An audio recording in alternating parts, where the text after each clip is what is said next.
Cube Radio.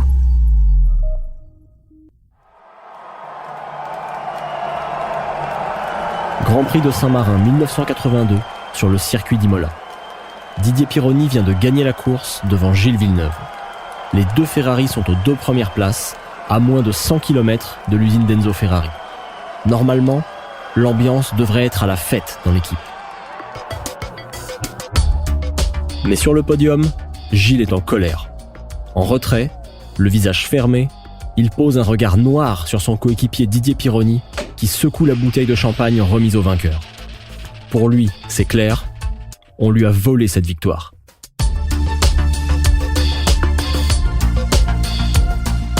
Je m'appelle Julien Amado, j'ai 36 ans et je suis journaliste automobile pour le Guide de l'Auto. J'ai toujours été fasciné par le parcours incroyable de Gilles Villeneuve. J'ai eu envie de mieux le connaître, parler aux gens qui ont partagé sa vie, pour comprendre comment un petit gars de Berthierville a forcé son destin pour devenir une légende, une vraie légende de la Formule 1.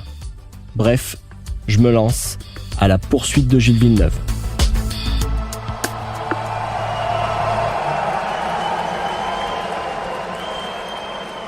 Septième épisode, la trahison et l'accident.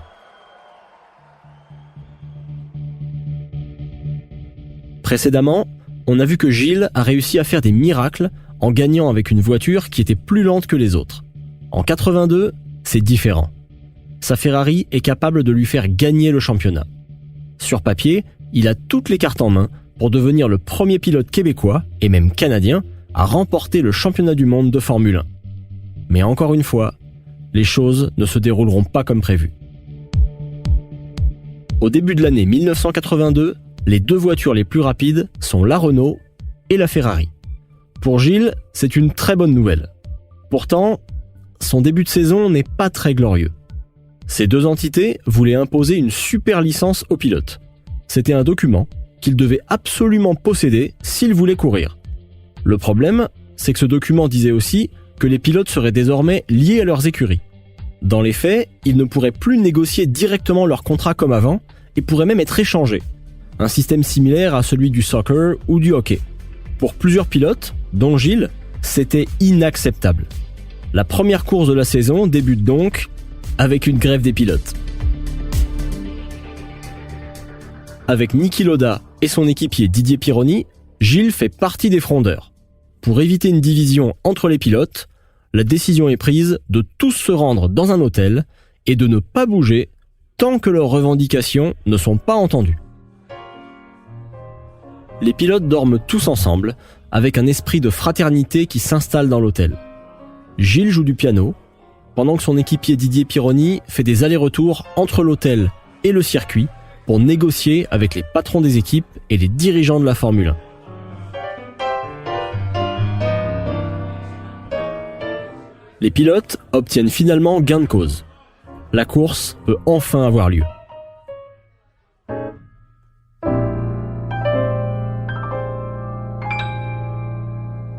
Gilles n'attendait que ça parce qu'il sait qu'il a une voiture qui peut gagner. Sur papier, tout est là pour faire un bon début de saison. Mais encore une fois, ça ne va pas se passer comme prévu. Bon, fini la grève, le premier Grand Prix est lancé, à Kyalami, en Afrique du Sud. Mais pour Gilles, c'est pas vraiment une réussite parce qu'il abandonne à cause d'une panne de moteur. La course suivante, au Brésil, Gilles fait partie des pilotes les plus rapides. Mais il sort de la piste et abandonne. 2 semaines plus tard, à Long Beach, aux États-Unis, il termine 3e. Mais il est disqualifié à cause d'un aileron arrière qui n'est pas conforme. Donc, en arrivant à Imola pour la 4e course de la saison, la situation n'est pas glorieuse. On est déjà au mois d'avril et Gilles n'a pas encore marqué un seul point. Et avant même qu'il ne prenne le départ, c'est une deuxième bataille politique qui va faire la une des journaux. Le torchon brûle entre les deux dirigeants de la Formule 1.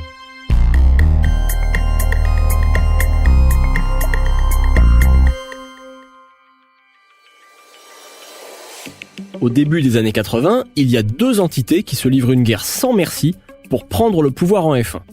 D'un côté, il y a la FISA, la Fédération internationale du sport automobile, et de l'autre, la FOCA, l'association des constructeurs automobiles, qui gère aussi les droits télévisuels. Et c'est dans ce contexte de guerre FISA-FOCA que se déroule le Grand Prix de San Marino 82 à Imola, tout près de l'usine Ferrari. En signe de protestation, certaines équipes, celles qui étaient membres de la FOCA, décident de boycotter la course. Il n'y a donc que 14 voitures au départ le dimanche, au lieu de 25 habituellement.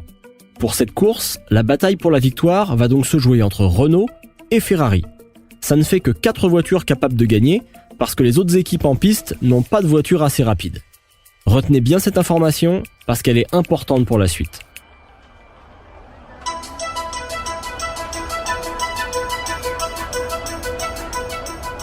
Nous sommes à quelques secondes du départ. Les 2 premières positions sont tenues par l'écurie Renault et les 2 suivantes par Ferrari. La pole position est occupée par René Arnoux, suivi en 2e position par son coéquipier Alain Prost. Gilles Villeneuve est 3e, suivi de Didier Pironi sur Ferrari. Au départ, les Renault et les Ferrari se battent en tête de la course, comme prévu. Gilles et son équipier Didier Pironi se battent aussi entre eux. Et très vite, la Renault d'Alain Prost abandonne à cause d'un bris mécanique. Eh bien, Alain Prost est au stand. C'est l'abandon pour le pilote français. Pour Renault, il ne reste que la voiture de René Arnoux, qui pour l'instant est encore en tête de la course. Mais rien n'est joué. Aux 2 tiers de la course, le moteur de René Arnoux explose. Il n'y a donc plus de voiture Renault en course. Pour Ferrari, c'est la situation idéale.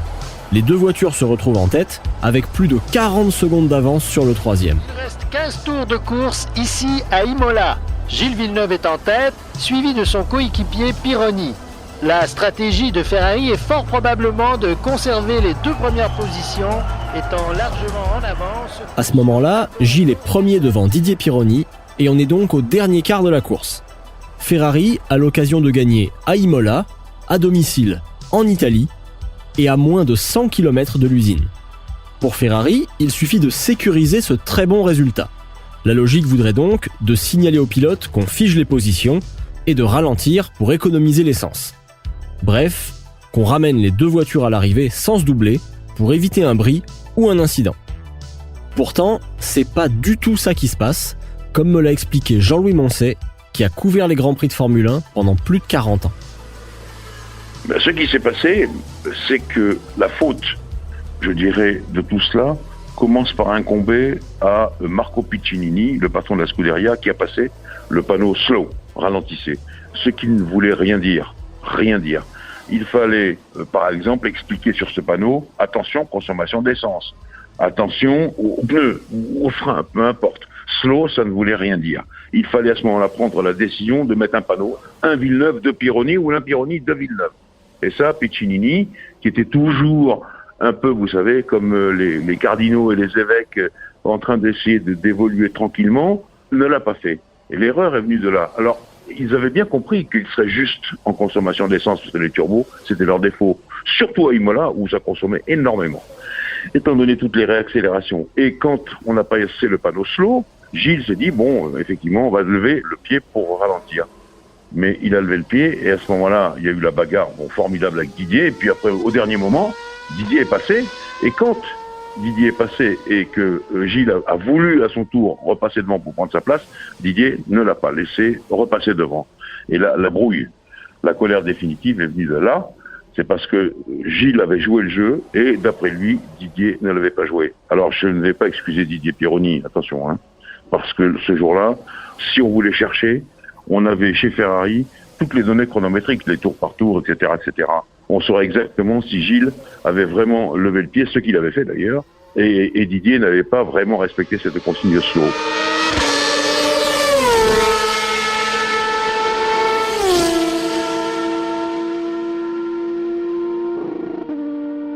Justement, moi j'ai voulu me prêter au jeu.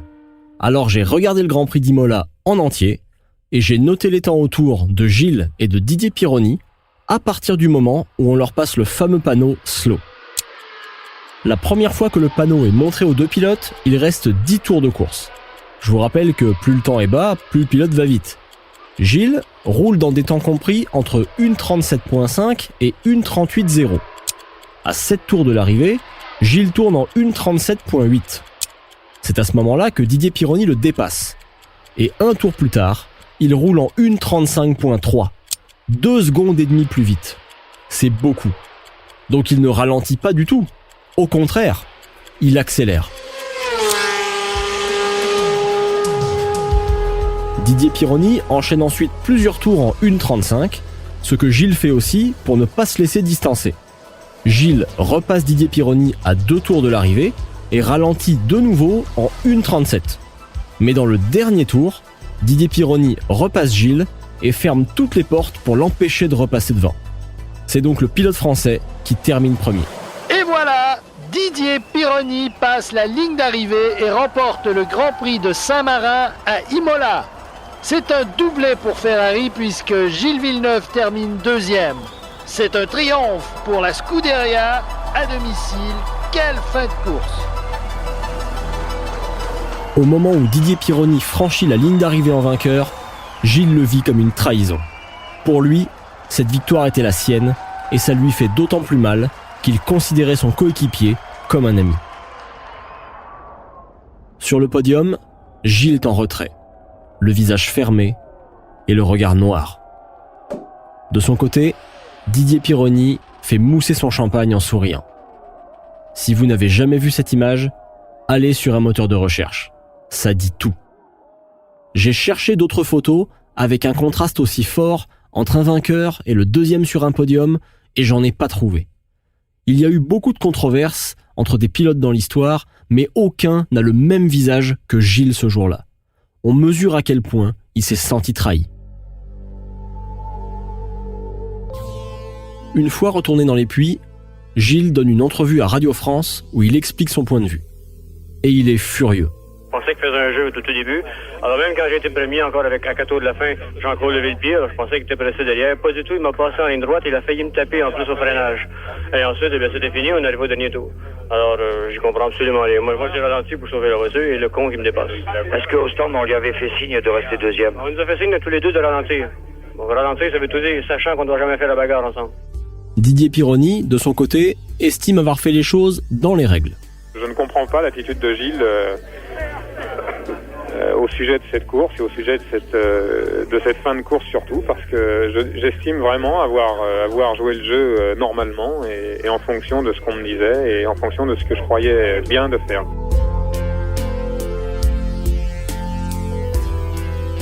À ce moment de l'histoire, c'est important de prendre un peu de recul. Gilles dit qu'il a respecté les consignes et qu'il a ralenti. Quand il parle de pas faire la bagarre avec son équipier, il fait référence à une consigne de Ferrari qui disait qu'on ne s'attaquait pas quand on était premier et deuxième, ou troisième et quatrième. C'est d'ailleurs cette règle que Gilles a respectée en 79, quand il n'a pas doublé Jody Scheckter alors qu'il pouvait encore être champion du monde, comme vous avez pu l'entendre dans l'épisode précédent. Pour Gilles, Didier Pironi aurait dû faire la même chose ce jour-là.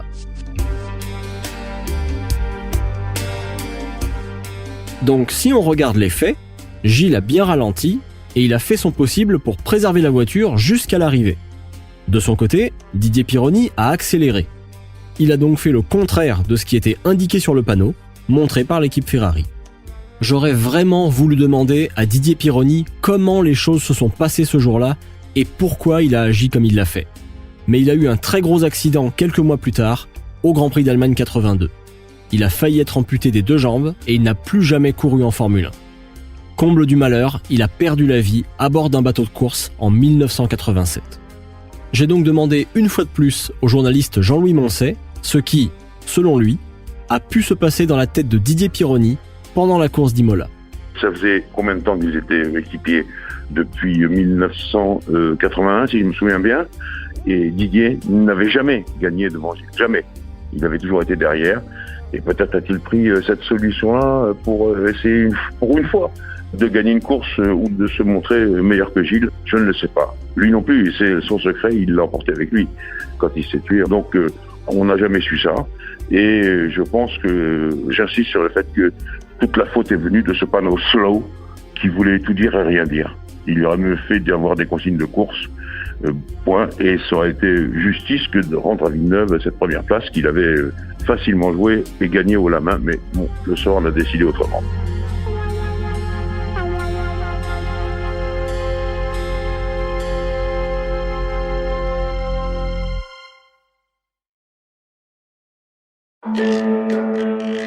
Vous vous demandez ce qui pousse votre voisin à croire qu'un groupe de pédophiles satanistes domine secrètement le monde?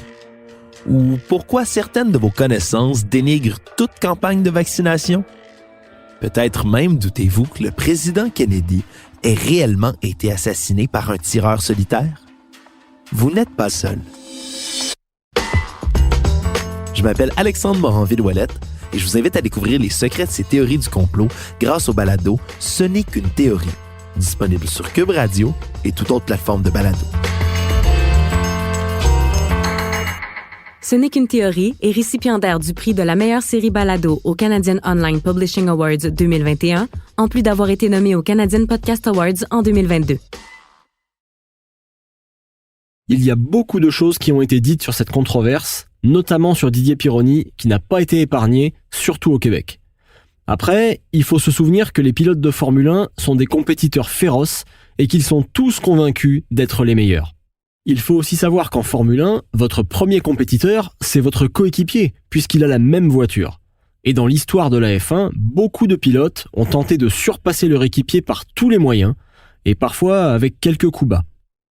Didier Pironi était dominé par Gilles sur la piste. Ça, c'est un fait. Et je me suis toujours demandé si le pilote français, voyant qu'il n'arrivait pas à battre Gilles sur la piste, avait tenté de l'entraîner sur un terrain plus psychologique pour le déstabiliser. Didier Pironi ne voulait probablement aucun mal à Gilles, mais il espérait peut-être que sa victoire à Imola lui donnerait un ascendant sur lui. C'est ce que j'ai demandé à Jean-Louis Moncey. Depuis le début de sa cohabitation avec Gilles, il savait qu'il était derrière Gilles. Les résultats le prouvent, même les résultats intermédiaires, et donc c'était compliqué pour lui. Je pense qu'il a saisi l'occasion parce qu'il se disait que peut-être il n'arriverait jamais à cela. Mais déstabiliser Gilles, il en fallait beaucoup. Donc je ne crois pas à cette solution-là. Évidemment qu'on a eu la dent dure, y compris en France aussi. Pourtant on aimait beaucoup Didier, mais que voulez-vous? Gilles, c'était le chouchou. C'était celui qui nous avait régalé tout le temps. Il a disputé 67 Grands Prix, Gilles. Si je me mets devant mes notes, je peux vous raconter une anecdote, une petite histoire à chacun de ces Grands Prix. Il y a toujours eu un petit truc, un petit freinage magnifique, un virage très bien pris, une arrivée en contre-braquage total, des choses comme ça. Sur 67 Grands Prix, il y a eu 67 histoires de Villeneuve. Vous comprenez bien que Gilles, il était pour beaucoup d'entre nous une passion, quasiment. Il y avait les Grands Prix, il y avait Villeneuve. Voilà, c'est comme ça que je mettrais la situation en clair. Il y avait tout le monde, le Grand Prix, et puis il y avait Villeneuve à part.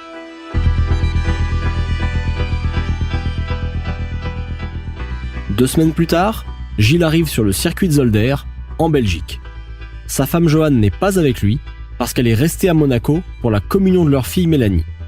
Certains témoignages disent que Gilles était encore en colère, alors que pour d'autres, il était normal, sauf avec Didier Pironi, à qui il ne parlait plus. Jean-Louis Moncey, qui encore une fois était sur place, en Belgique, a vu Gilles cette fin de semaine-là. Qu'il n'ait plus adressé la parole à Didier Pironi, c'est certain. Il avait décidé qu'il ne parlait plus. Et quand il décidait quelque chose, Gilles, on a une expression en France qui dit quand il l'a dans la tête, il l'a pas dans le talon. Donc ça, c'était sûr que c'était fini, terminé à tout jamais. Il n'y aurait pas de tentative. Mais il était, moi je crois, normal. Je l'ai vu normal. Pas gai, normal. Mais vous avez quand même une version importante qui est celle de Mauro Forghieri, qui aimait beaucoup Villeneuve, le directeur technique de Ferrari, et qui n'a jamais hésité à dire qu'il était sombre. Pas en forme pour pas conduire un truc comme ça, non, sombre.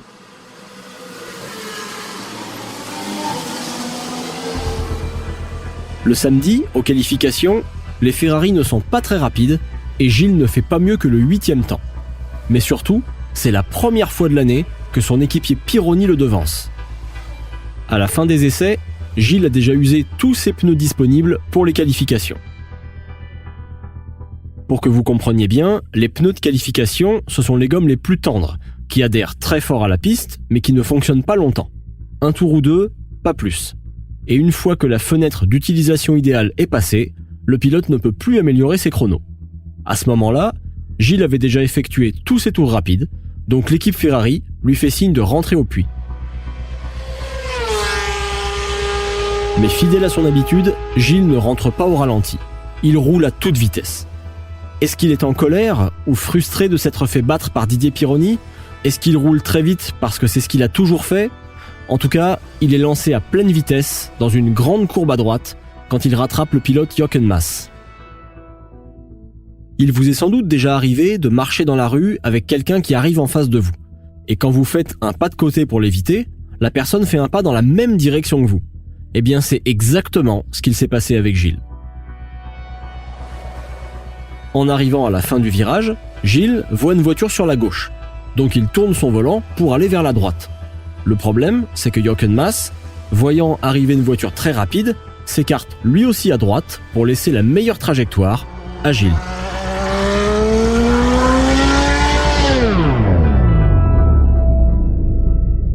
Et comme les deux pilotes prennent cette décision au même moment, Gilles ne peut rien faire pour éviter l'accident.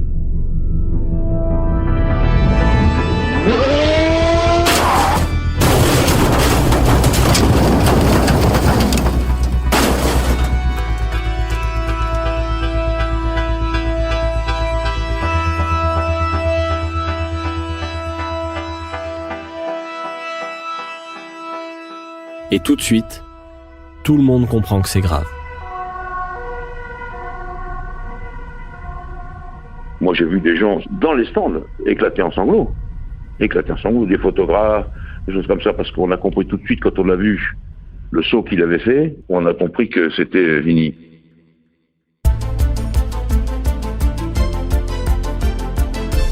Samedi 8 mai, lors des derniers essais chronométrés à Zolder, Belgique, dans une courbe prononcée, Gilles Villeneuve ne peut éviter le bolide de Jochen Mass. Sa Ferrari s'envole littéralement. Le Québécois perd son casque. Son siège cède. Il est éjecté de sa voiture en folie, s'écrasant lourdement contre la clôture. Partout, c'est la consternation. L'intrépide Berthollet venait tout juste de quitter les puits en trombe afin de tenter de gagner quelques précieuses fractions de seconde à la toute fin des dernières qualifications. Mais la mort était au rendez-vous. Massage, cardiaque, respiration bouche à bouche, n'y pourront rien. La nouvelle se répand partout à une vitesse folle. Johan, resté à Monaco, se précipite à Zolder grâce à un appareil mis à sa disposition par l'aéroclub de Monte-Carlo. Il est transporté à l'hôpital de Louvain. Son décès y sera constaté quelques heures plus tard. Le lundi soir, son corps arrive à Dorval, à bord d'un avion des Forces armées canadiennes. Une foule de journalistes assiste à la descente du corps qui sera transporté à Berthierville, où il sera exposé. Dans la ville même qu'il a vu grandir, qui a assisté à ses premières armes en compétition. Non, ça a été terrible. Mais attendez, alors je vais vous faire une confidence. Moi, j'ai mis 1 an, une saison complète à me remettre de sa mort. Une saison complète. Tellement ça avait été un truc. C'était un copain, hein. Et donc, voilà, on l'aimait pour tout ça. Il m'avait promis un truc formidable. On ira faire une cabane à sucre. C'est une chose qu'on n'a jamais pu faire. Qu'est-ce qu'on voulait faire? Voilà, il avait disparu, il nous laissait quasiment orphelin. Et ça, c'est sûr que c'était vraiment très dur. Le Grand Prix a été sombre d'un bout à l'autre aussi du week-end et après tout, on se souvenait encore de ça, on se souvenait de... Le choc est immense, dans le monde de la Formule 1, mais aussi au Québec, où Gilles était devenu le chouchou du public. Toutes les personnes à qui j'ai parlé se souviennent précisément de ce qu'il faisait quand ils ont appris la nouvelle. Et quelques jours plus tard, une foule immense se rend à Berthierville pour lui rendre un dernier hommage. C'est le calme. Le mercredi 12 mai, la ville est littéralement prise d'assaut par les gens qui veulent assister au service funèbre. Des personnalités de tous les milieux, des représentants de Ferrari bien sûr, et d'autres écuries de F1, des Jacques Lafitte, Jackie Stewart, Jody Scheckter et autres sont là à ce dernier rendez-vous. Les funérailles, toutes simples, en dépit de cette foule nombreuse, se dérouleront à l'église paroissiale de Sainte-Geneviève de Berthierville, en présence notamment du premier ministre du Canada, M. Pierre-Éliott Trudeau, du premier ministre de la province, M. René Lévesque, du maire de Montréal, M. Jean Drapeau, et nombre d'autres invités de marque. Et devant l'exiguïté des lieux, la foule doit demeurer à l'extérieur du temple. Personne n'a quitté sa place en attendant la fin des obsèques. On se presse toujours autour de la petite église ancestrale. Johan Villeneuve, au bras du premier ministre Trudeau, quittera l'église, suivi d'un cortège recueilli, silencieux, qui est allé accompagner Gilles à son dernier repos. Le corps du réputé Berthollet devait ensuite être incinéré à Montréal.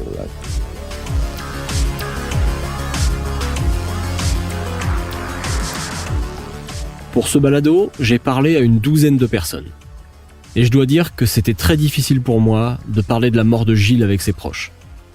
Certains ont préféré ne pas l'évoquer, ce qu'on peut tout à fait comprendre. D'autres m'ont redit à quel point il a compté pour eux. Certains ont même pleuré. 40 ans après sa mort, ça montre à quel point Gilles était important dans la vie de ceux qu'il a rencontrés.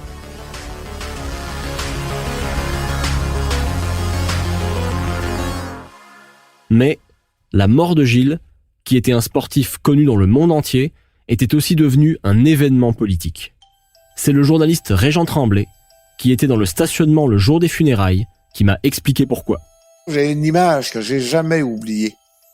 C'est drôle, c'est au funérailles de Gilles Villeneuve que j'ai perçu à quel point l'espèce de conflit Québec-Canada, jusqu'où ça allait. Parce que René Lévesque était arrivé au funérailles, parce que les deux premiers ministres étaient là. René Lévesque était là, puis il était arrivé avec des souliers Willoughbys, là, complet, cravate, mais pas sûr qu'il y avait une cravate. Alors que Pierre Elliott Trudeau était arrivé, l'air d'un grand seigneur. Et, à la fin des funérailles, Trudeau s'était littéralement garroché, puis il avait accroché le bras de la veuve éplorée. Il avait sorti de l'église avec Joanne Villeneuve accrochée à son bras. Et l'image du père de la nation qui réconforte la veuve, là, Joanne Villeneuve, au bras du premier ministre Trudeau. Ça a fait le tour du monde, ça. Et en tant que indépendantiste, séparatiste, nationaliste, j'étais en calvaise après René Lévesque de se laisser entuber comme ça. C'est drôle, hein? C'est ça les images que j'ai.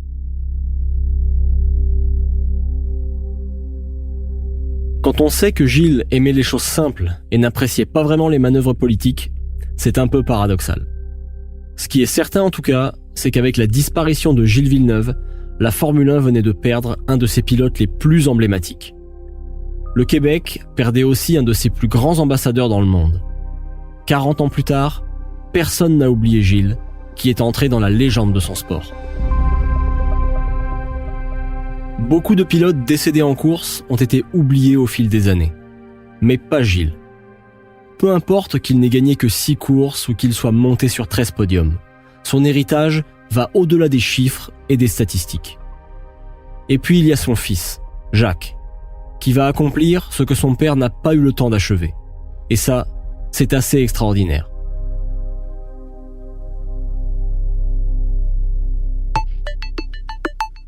C'est unanime, Gilles Villeneuve est entré dans l'histoire de la Formule 1. Mais comment est-il devenu une légende ? Ce qui a fait sa légende, c'est son pilotage. Et ceux qui adoraient le pilotage des Formule 1, c'est-à-dire le jusqu'au boutisme de certains, chevaliers d'acier de la Formule 1, eh bien, c'est de tout cela, c'est Gilles qui ressort en premier. Est-ce que c'est encore vrai aujourd'hui ? Ça, c'est dans le prochain et dernier épisode d'À la poursuite de Gilles Villeneuve.